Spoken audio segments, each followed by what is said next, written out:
Sejarah pada masa Islam dan kolonial, yaitu pada masa Kerajaan Mataram Islam 1588 sampai 1681 Masehi.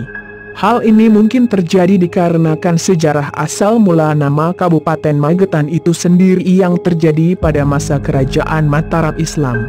Sebenarnya bukti-bukti artefaktual yang tersebar di berbagai lokasi di wilayah Magetan menunjukkan bahwa jauh sebelumnya di wilayah ini telah terdapat suatu kelompok masyarakat dengan latar belakang keagamaan Hindu.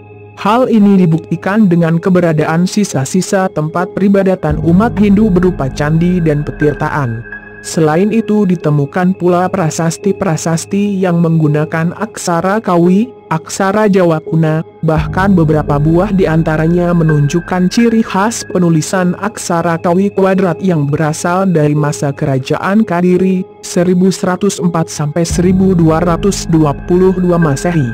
Oleh karena itu dapat diperkirakan wilayah Magetan telah dihuni dan berkembang paling tidak sejak masa klasik, khususnya masa Kerajaan Kadiri. Mengenai asal mula nama Kabupaten Magetan diuraikan dalam sebuah buku berjudul Apa dan Siapa Magetan sebagai berikut. Sejarah mencatat bahwa Kabupaten Magetan dahulu merupakan daerah mancanegara Kerajaan Mataram Islam. Sejarah berdirinya Kabupaten Magetan ini tidak terlepas dari berbagai peristiwa penting yang terjadi di Kerajaan Mataram Islam dan keterlibatan VOC di dalamnya. Pada tahun 1646 Sultan Amangkurat I naik menjadi pemegang tahta Kerajaan Mataram menggantikan Sultan Agung Hanyokrokusumo yang wafat pada tahun 1645. Pada tahun 1646 Sultan Amangkurat mengadakan perjanjian dengan VOC yang menyebabkan VOC dapat leluasa memperkuat diri dan memperluas pengaruh ke dalam wilayah Kerajaan Mataram Islam. Akibat dari hal ini adalah Kerajaan Mataram menjadi semakin lemah, pelayaran perdagangan semakin dibatasi, antara lain tidak boleh berdagang ke Pulau Bender, Ambon, dan Ternate. Peristiwa di atas menyebabkan tumbuhnya tanggapan yang negatif terhadap Sultan Amangkurat I di kalangan keraton, lebih-lebih di pihak oposisi, termasuk putranya sendiri yaitu Adipati Anom yang kelak bergelar Sultan Amangkurat II. Kejadian-kejadian di pusat pemerintahan Kerajaan Mataram Islam ini selalu diikuti dengan seksama oleh daerah mancanegara, sehingga Pangeran Giri yang sangat berpengaruh di daerah pesisir utara Pulau Jawa mulai bersiap-siap melepaskan diri dari kekuasaan Mataram. Pada masa itu seorang pangeran dari Madura bernama Trunojoyo juga sedang sangat kecewa terhadap pamannya yang bernama Pangeran Cakraningrat II karena beliau mengabaikan Madura dan hanya bersenang-senang saja di pusat pemerintahan Mataram Islam. Trunojoyo kemudian melancarkan pemberontakan kepada Mataram pada tahun 1647. Pemberontakan itu didukung oleh orang-orang dari Makassar.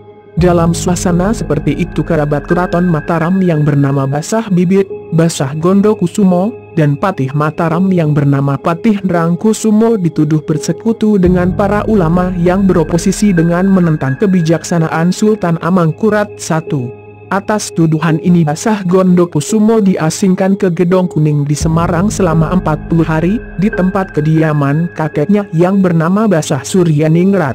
Patih Nrangkusumo meletakkan jabatan dan kemudian pergi bertapa ke daerah sebelah timur Gunung Lawu.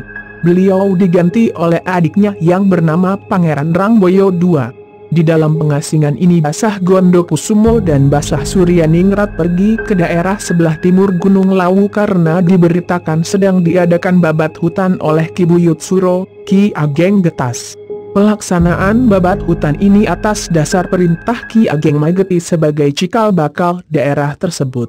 Untuk mendapatkan sebidang tanah sebagai tempat bermukim di sebelah timur Gunung Lawu itu, Basah Suryaningrat dan Basah Gondokusumo menemui Ki Ageng Mageti di tempat kediamannya yaitu di Dukuh Gandong Kidul, tempatnya di sekitar alun-alun kota Magetan saat ini, dengan perantara Ki Ageng Getas. Hasil dari pertemuan ini Basah Suryaningrat mendapat sebidang tanah di sebelah utara Sungai Gandong, tepatnya di Kelurahan Tambran, Kecamatan Kota Magetan saat ini. Peristiwa ini terjadi setelah melalui perdebatan yang sengit antara Ki Ageng Mageti dengan Basah Suryaningrat hingga akhirnya Ki Ageng Mageti mempersembahkan seluruh tanah miliknya sebagai bukti kesetiaannya kepada kerajaan Mataram Islam. Selanjutnya Basah Suryaningrat mewisuda Basah Gondokusumo menjadi penguasa di tempat baru itu dengan gelar Yosonegoro yang kemudian dikenal sebagai Bupati Yosonegoro. Peristiwa itu terjadi pada tanggal 12 Oktober 1674 dengan Condro Sengolo Manunggaling Roso Sukohambangun. Atas jasa-jasa Ki Ageng Mageti maka kemudian wilayah tersebut diberi nama Magetan.